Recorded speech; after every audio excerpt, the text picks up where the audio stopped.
السلام علیکم ناظرین، تاریخ کی دنیا میں خوش آمدید۔ مجھے ڈاکٹر علی کہتے ہیں اور آج کی ویڈیو میں ہم آپ کو دکھانے جا رہے ہیں کہ ترکی نبی پاک صلی اللہ علیہ وآلہ وسلم کی حدیث کے مطابق ایک بڑی کامیابی کے قریب پہنچ چکا تھا کہ زلزلے سے سب کچھ تباہ کرنے کی کوشش کی گئی، لیکن حدیث پاک سچ ہو کر رہے گی۔ ترکی کے اہم منصوبے کو اللہ تعالیٰ نے معجزانہ طور پر بچا لیا، جبکہ ایک اور حدیث پاک جو کہ ترکی کے حوالے سے سچ ہو چکی ہے۔ ترکی کی سرحد پر کون 80 جھنڈے لے کر پہنچ رہا ہے؟ ویڈیو کی تفصیل میں جانے سے پہلے ہمارے چینل کو سبسکرائب کر لیجئے اور بیل آئیکن کو ضرور دبا دیجئے گا تاکہ ہماری آنے والی ویڈیوز سب سے پہلے آپ تک پہنچ سکیں، اور کمنٹ سیکشن میں اپنے خیالات کا اظہار ضرور کیجئے گا۔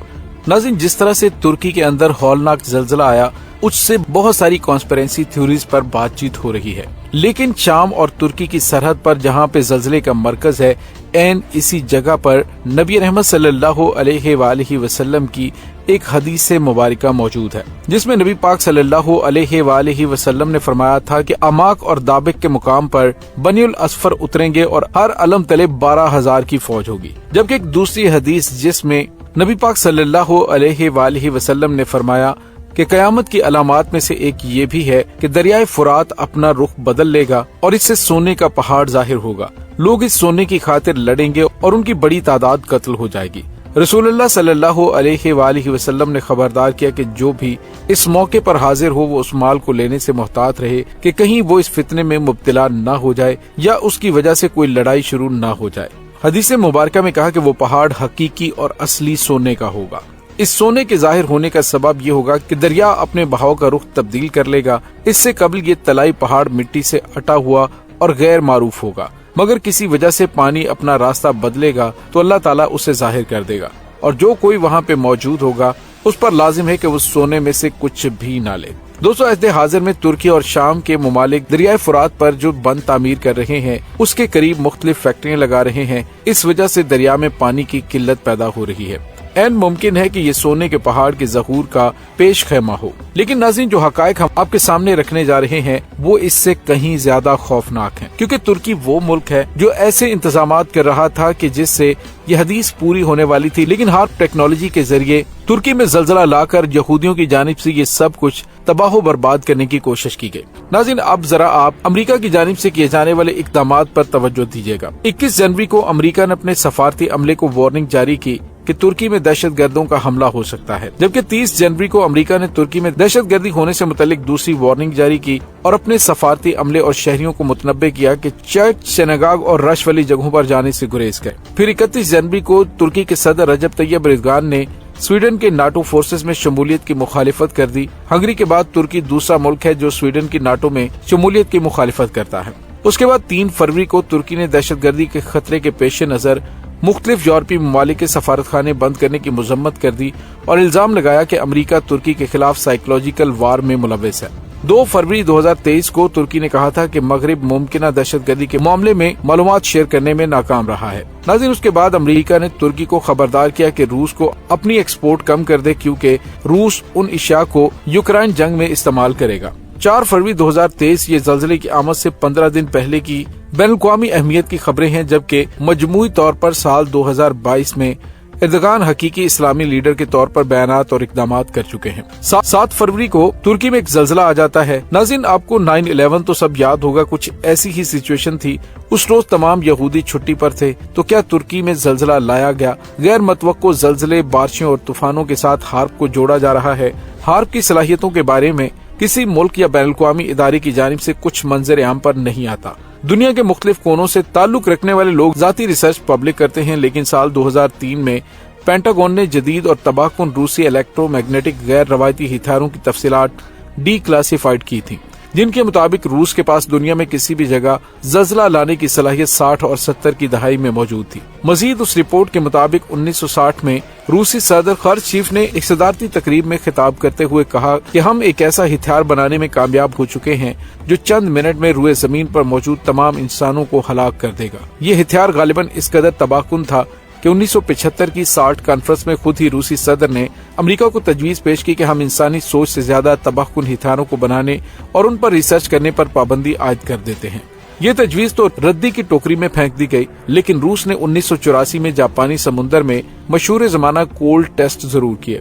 नाज़रीन, वो कोल्ड टेस्ट क्या थे उसकी तफसीलात फिर कभी आपको बताएंगे। हम रूस की सलाहियत से अंदाजा लगा सकते हैं कि अमरीकी या कोई भी सो कॉल्ड सुपर पावर मुल्क ऐसी टेक्नोलॉजी रखते हैं कि दुनिया में कहीं भी किसी भी जगह जलजला ला सके, तो ऐसा बिल्कुल मुमकिन है। नाज़रीन, डॉक्टर थोहंटर की अपनी किताब an historic account earthquake extracted from the most earthquake historian, उस किताब में उन्होंने मसनूई जलजला लाने पर काम करने वाले साइंसदानों की तहकीकात को इकट्ठा किया, जिसमें पौने 300 साल कबल 1756 में शाया होने वाली किताब डॉक्टर लेमर के मसनूई जलजला लाने की तकनीक को शामिल किया गया। डॉक्टर लेमार के मुताबिक मसनूई जलजला लाना ऐन मुमकिन है, जिसके लिए लोहा, सल्फर और पानी बुनियादी अज्जा हैं। डॉक्टर थ्यू की ये किताब अमेज़न पर दस्तयाब है, और अगर 17वीं सदी का कोई साइंसदान मसनूई जलजला ला सकता है तो हार क्यों नहीं। नाज़रीन, कुछ दिन पहले अमरीकी वजारत खारजा के नुमाइंदे ने तस्लीम किया कि रूस की नॉर्थ स्ट्रीम पाइपलाइन, जिससे पूरे यूरोप को गैस सप्लाई की जाती थी, हमने तबाह किया। मुमकिन तौर पर पाइपलाइन पर धमाका खेज मवाद नाटो एक्सरसाइज के दौरान नष्ट किया गया था।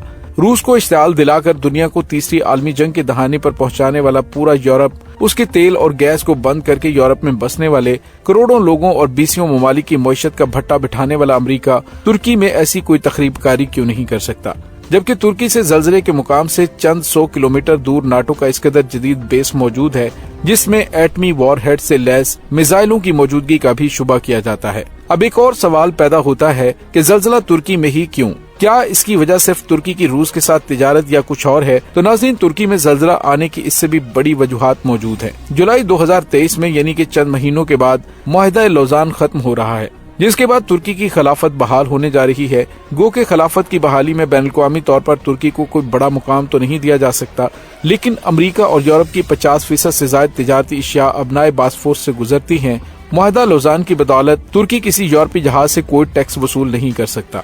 जुलाई के बाद टैक्स के नफाज से तुर्की के रेवेन्यू में मोहतात अंदाजे के मुताबिक दुगना इजाफा मतवक्को था, और इर्दगान अपने मुलाजमीन को कम से कम 50% तनख्वाहों में इजाफे की नवीद भी सुना चुके थे। अमरीका इस वक्त न्यू वर्ल्ड ऑर्डर, जो कि मुबैना तौर पर दजाल की आमद से कबल साजगार माहौल पैदा करने का है, उस पर तेजी से अमल कर रहा है। पूरी दुनिया में तेजी से तब्दील होता मौसम, खुश्क साली, जलजले, सैलाब और नबी पाक सल्लल्लाहु अलैहि वसल्लम की कयामत कायम होने से पहले की निशानियों में से एक निशानी दरियाए फुरात का खुश्क होना, उसमें सोने के पहाड़ का जाहिर होना भी है। नाज़रीन, हदीस पाक मैं आपको शुरू में बता चुका हूँ। अब जरा इस बात पे गौर कीजिएगा कि मशरकी तुर्की से निकलने वाले इस दरिया पर छोटे बड़े 22 डैम बना रखे हैं। बाज़ तहकीककारों का कहना है कि तुर्की जानबूझकर दरियाए फुरात को खुश्क करने के लिए उस पर डैम तामीर कर रहा है, जो शायद इस साल रमजान मुबारक में खुश्क हो जाएगा, और ऐसा तुर्की हदीस मुबारक में बयान करदा पहाड़ को ढूंढने के लिए कर रहा है। आगे बढ़ने से कबल यहाँ एक चीज का जिक्र करना जरूरी समझता हूँ कि गैर मुस्लिम बिलखुसूस यहूदी और ईसाई नबी पाक सल्लल्लाहु अलैहि वसल्लम की अहादीस और कुरान करीम पर हमसे ज्यादा यकीन रखते हैं और इस पर रिसर्च करते हैं। तुर्की की तमाम तर कोशिशों के बावजूद सोने का पहाड़ जाहिर नहीं हुआ, जबकि दज्जाल यानी यहूदियों और ईसाइयों का मसीहा, उसकी आमद से कबल ऐसा पहाड़ जाहिर होना लाजिम है। अब मैं आपके सामने शेख मोहम्मद अल अरीफी की किताब अलामात क़यामत में सोने की पहाड़ वाली हदीस की वजाहत करवाता चलूं। शेख साहब ने लिखा कि सोने का वो पहाड़ पानी के रास्ते बदलने से जाहिर होगा, यानी पहाड़ मौजूद है लेकिन इसमें मिट्टी और नबातात ने सोने को ढांप रखा है। किसी वजह से पानी अपना रास्ता तब्दील करेगा और सोना जाहिर हो जाएगा, जबकि हदीस पाक के अल्फाज के मुताबिक लोग उसके जाहिर होने की खबर पाकर उसकी जानिब दौड़ेंगे। मज़कूरा पहाड़ शायद आबादी के नजदीक होगा। पानी का रास्ता बदलने की दो बड़ी वजूहात हो सकती हैं: बेपनाह बारिशें जिससे पानी अपने किनारे से बाहर निकले, या किसी पानी के जखीरे के बंद टूटना जिससे पानी अपनी गुजरगाह से हटकर मुख्तलिफ जानिब बहना शुरू कर दे। तुर्की में आने वाले जलजले की खास बात यह है कि जलजले से कदीम और मौजूदा दरियाए फुरात का बेड शेक हुआ है, और दरियाए फुरात पर तुर्की ने जो 22 डैम तामीर कर रखे हैं, जिनमें दुनिया का छठा बड़ा मिट्टी और पत्थर से बना हुआ अतातुर्क डैम भी शामिल है। तुर्की में 7 तारीख को आने वाले जलजले के आफ्टर शॉक्स की तादाद 100 से ज्यादा थी, जिनमें से 33 वो थे जिनकी शिद्दत कम से कम 5.2 थी।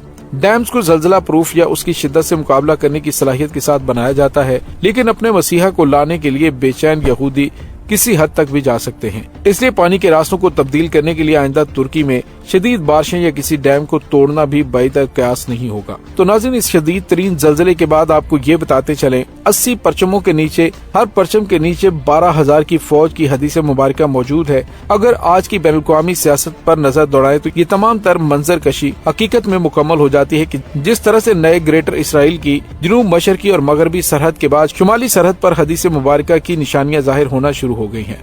अब इसके बाद इस इलाके में हौलनाक ज़लज़ले के बाद ये यकीन से कहा जा सकता है कि ज़लज़ले के नतीजे में बनीउल असफर इस इलाके में जल्द मौजूद होंगे और हदीसें भी पूरी हो जाएंगी। मगरबी और यूरोपीय ममालिक मिलकर रूस और चीन के खिलाफ महाजराई कर रहे हैं। इससे भी काफी चीजें जाहिर हो रही हैं। आने वाले दिनों में मजीद सूरत हाल वाज़ेह हो सकती है। नाज़रीन, उम्मीद है आपको हमारी आज की वीडियो पसंद आई होगी। कमेंट सेक्शन में अपने ख्यालात का इजहार जरूर कीजिएगा। इसके साथ ही डॉक्टर अली को इजाजत दीजिए। अल्लाह वारिस।